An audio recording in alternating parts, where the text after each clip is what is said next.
जय Hind defence lovers. आज की टॉप हेडलाइंस कुछ इस प्रकार है। यूएस ने तेजस मार्क 2 के जेट इंजन की कीमत करी 3 गुना। अब डीआरडीओ ढूंढ रही है एमका के लिए ऑल्टरनेट इंजन ऑप्शंस। एचएल ने डिलीवर किया सुखोई फाइटर का भारत में ओवरहॉल किया 1000वां इंजन। भारत की कंपनी बना रही है एआई पायलटेड फाइटर जेट। और ट्रिपल एस डिफेंस ने लॉन्च करी एक नई स्नाइपर राइफल।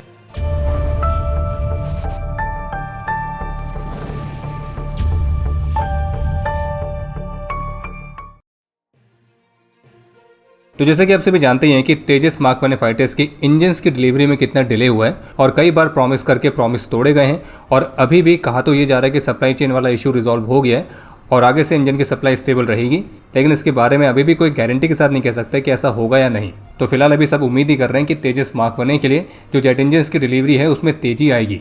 लेकिन अब तेजस मार्क 1 के बाद तेजस मार्क 2 के जेट इंजन्स के लिए भी कुछ बड़ी समस्या का सामना करना पड़ रहा है। तो अब लेटेस्ट रिपोर्ट ये बता रही है कि तेजस मार्क 2 में जो यूएस फर्म जीई का F414 जेट इंजन इस्तेमाल होना है और इसके लिए भारत और अमेरिका के बीच एक महत्वपूर्ण नेगोशिएशन भी चल रहा था और इस डील में 80% तक के टेक्नोलॉजी ट्रांसफर की बात की गई थी।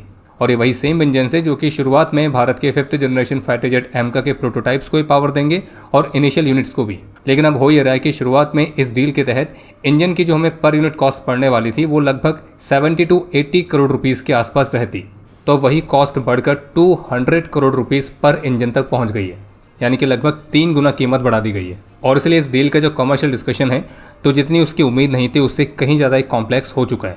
और इंजन की प्राइसिंग के अलावा production arrangement, support packages, localisation commitments, technology transfer terms, तो इनमें भी जो नेगोशिएशंस हो रहे हैं तो वो भी अभी काफ़ी कॉम्प्लेक्स हैं।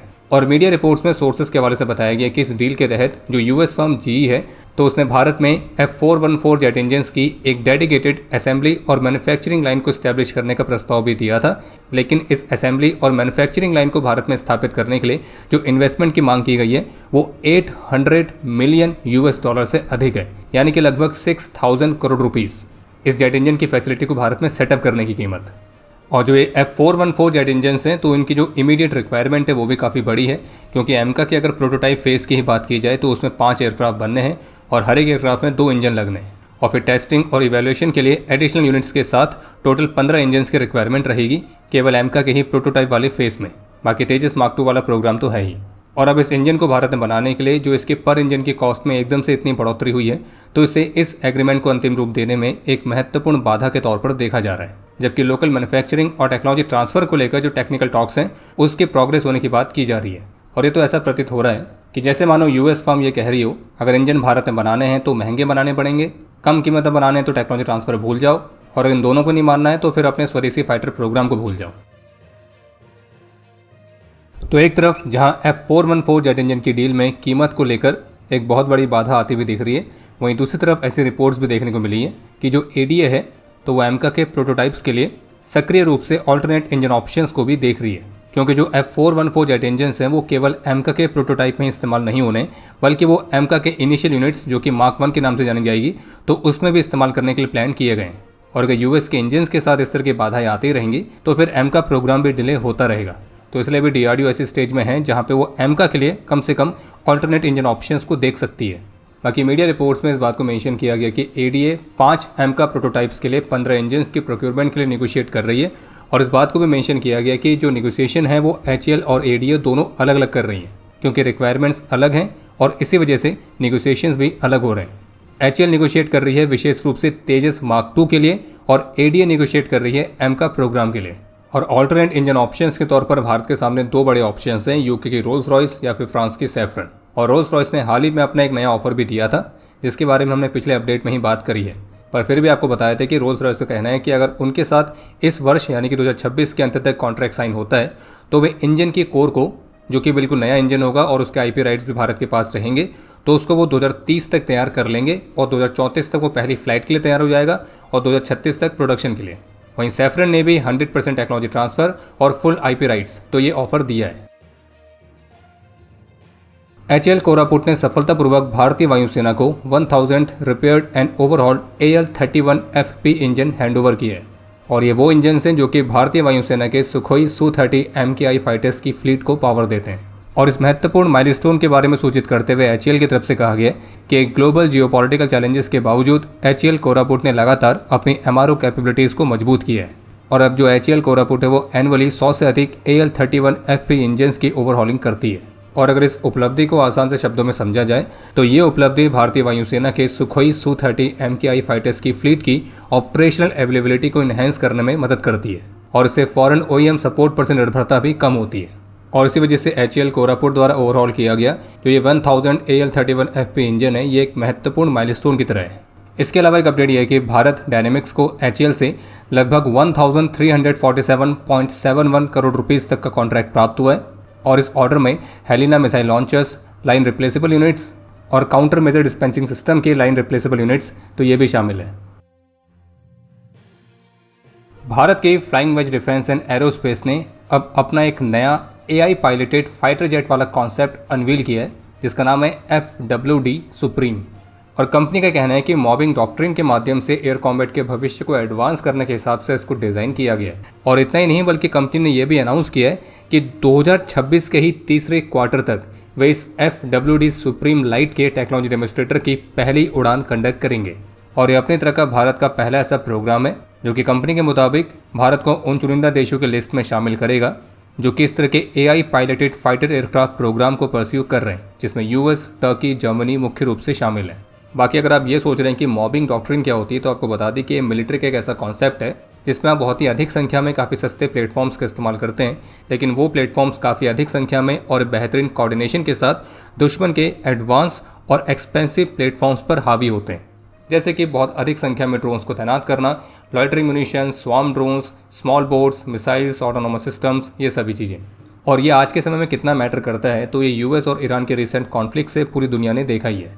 और ये मॉबिंग डॉक्ट्रिन ही है जो कि मॉडर्न ड्रोन वॉरफेयर को शेप दे रही है और फ्लाइंग वेज डिफेंस इसी डॉक्ट्रिन के अराउंड इस AI piloted fighter jet programme पर काम कर रहा है। एक ऐसा एयरक्राफ्ट जो कि AI का इस्तेमाल करके खुद से उड़ान भरने में सक्षम हो और इसमें advanced situational awareness, sensor fusion, autonomous decision making, cognitive mission execution, advanced combat capabilities, इन सब को इंटीग्रेट किया जाएगा और इसे कम से कम ह्यूमन इंटरवेंशन के साथ हाईली कंटेस्टेड एनवायरमेंट्स में परसीव, एनालाइज, डिसाइड और एक्ट करने के हिसाब से डिज़ाइन किया जा रहा है। बाकी इस FWD सुप्रीम के अलग अलग वेरिएंट्स होने वाले हैं, जैसे कि जो उसका लाइट वाला वर्जन है तो वो 250 किलोग्राम के वेट की क्लास में आएगा और इसे एक इनिशियल टेक्नोलॉजी डेमोन्स्ट्रेटर और ऑपरेशनल टेस्ट प्लेटफॉर्म की तरह डिज़ाइन किया जा रहा है और इसी की पहली फ्लाइट इस वर्ष के तीसरे क्वार्टर तक शेड्यूल की गई है। लेकिन इसके बाद जो दूसरा वेरिएंट है FWD सुप्रीम हैवी, तो ये एक्चुअल में 1 टन तक की क्लास वाला प्लेटफॉर्म होगा और जिसे बहुत लंबी दूरी के ऑटोनॉमस कॉम्बैट ऑपरेशंस के लिए डिज़ाइन किया जाएगा और इसे intelligence, surveillance, reconnaissance, strike, collaborative combat और फ्यूचर एयर डोमिनेंस मिशंस, इन सभी अलग अलग रोल्स के लिए कॉन्फ़िगर किया जाएगा। इसके फेज़ 1 के जो परफॉर्मेंस ऑब्जेक्टिव्स हैं तो उसमें मैक 0.9 तक की मैक्सिमम स्पीड, मैक 0.5 तक की क्रूज स्पीड, 700 से 1000 किलोमीटर तक की ऑपरेशनल रेंज जो कि डिपेंड करेगी मिशन प्रोफाइल पर, और ऑटोनॉमस टेक ऑफ और मिशन एग्जीक्यूशन और रिकवरी, तो इन ऑब्जेक्टिव्स को अचीव करने की कोशिश की जाएगी। जबकि फेज़ 2 में एक फ्यूचर रोड मैप शामिल रहेगा जिसमें मैक 2 तक की सुपरसोनिक रफ्तार, advanced AI enabled mission autonomy, enhanced survivability, low observable characteristics, expanded collaborative combat capabilities और मल्टी एयरक्राफ्ट ऑटोनॉमस टीमिंग, तो ये ऑब्जेक्टिव्स मुख्य रूप से शामिल रहेंगे। और कंपनी ने जिस तरह के दावे किए हैं इस कॉन्सेप्ट को लेकर, तो उन सभी स्पेसिफिकेशंस के साथ अगर एक्चुअल में ऐसा कोई प्लेटफॉर्म देखने को मिलता है तो निश्चित रूप से भारत के अनमैन्ड सिस्टम्स के गेम में ये गेम चेंजर साबित हो सकता है। चेन्नई बेस्ड स्टार्टअप जिसका नाम है द E-प्लेन कंपनी, तो इन्होंने अपने E200X नाम के full scale electric vertical take off and landing aircraft की असेंबली को कंप्लीट कर लिया है और अब ये इसके सर्टिफिकेशन और कमर्शियल ऑपरेशंस के लिए आगे बढ़ रहे हैं। और जो उसका प्रोटोटाइप कंप्लीट किया गया है जो कि PT-01 के नाम से जाना जा रहा है, तो उसमें एक सिंगल स्ट्रक्चर में एयरक्राफ्ट के मेजर सबसिस्टम्स को कंबाइन किया गया है और अब ये डिज़ाइन स्टेज से ग्राउंड और फ्लाइट टेस्टिंग की तरफ प्रोग्रेस कर रहा है। और आपको बता दें कि कंपनी का जो ये E200X नाम का प्लेटफॉर्म है जो कि एक मल्टीपर्पज़ प्लेटफॉर्म होने वाला है, तो ये एक passenger air taxi, urban cargo carrier और एयर एम्बुलेंस की तरह सर्व करेगा। और जो ये द E-प्लेन कंपनी है तो ये भारत की अभी तक की पहली और एकमात्र फ्लाइंग टैक्सी बनाने वाली कंपनी है और अब इनका पहला प्रोटोटाइप फुली असेंबल हो चुका है और फिजिकल टेस्टिंग के लिए तैयार है। और कंपनी का टारगेट है 2028 तक इसके कमर्शियल प्रोडक्शन को शुरू करना, एक साल में कम से कम 80 एयरक्राफ्ट तक की कैपेसिटी को अचीव करना और पहले साल के बाद इस कैपेसिटी को कुछ ही वर्षों के अंदर लगभग 300 to 400 एयरक्राफ्ट एनुअली तक स्केल किया जाएगा। और यही कैपेसिटी 2031-32 तक लगभग 900 एयरक्राफ्ट पर ईयर तक पहुंचेगी। और इसके लिए कंपनी मल्टीपल ऑप्शंस को देख रही है और अगले वर्ष की शुरुआत तक प्रोडक्शन पार्टनर्स के साथ सीरियस टॉक्स के लिए भी जाने वाली है। बाकी इसके अलावा एक और अपडेट है कि भारत के small fire arms maker SSS defence ने अपनी एक नई स्नाइपर राइफल को लॉन्च किया है, जो कि 7.62 × 35 mm कैलिबर की राइफल है और इसका नाम है टाइटो। और इसे विशेष रूप से अर्बन कॉम्बैट के लिए बनाया गया है और इसकी जो इफेक्टिव फायरिंग रेंज है वो लगभग 600 to 650 मीटर्स तक है। और हाँ, ये प्योरली भारत में बनाई गई स्नाइपर राइफल है, SSS डिफेंस के बाकी प्रोडक्ट्स की तरह।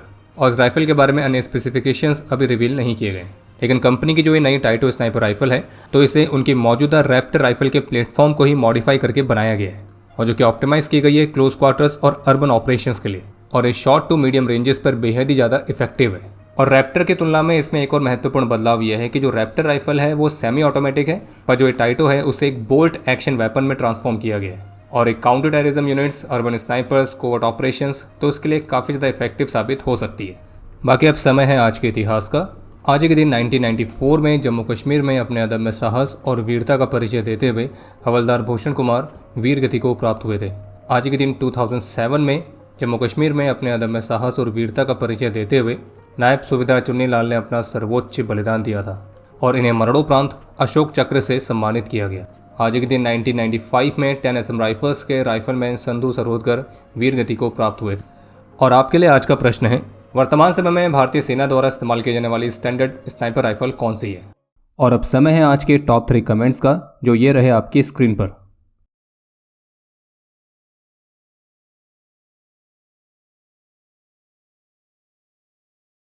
उम्मीद है आपको आज का एपिसोड पसंद आया होगा। पसंद आया तो वीडियो को लाइक करना ना भूलें। आपके कोई भी सुझाव या सवाल हो तो उसके लिए कमेंट सेक्शन ओपन है। और अगर आप डिफेंस रिलेटेड और भी एक्सक्लूसिव कंटेंट में दिलचस्पी रखते हैं तो आज ही प्ले स्टोर से डिफेंस स्क्वाड की सुपर ऐप को डाउनलोड करना ना भूलें। और अगर आप चैनल पर पहली बार आए हैं तो squadron.in पे जाके हमारे नए डिज़ाइंस को भी चेकआउट जरूर करें।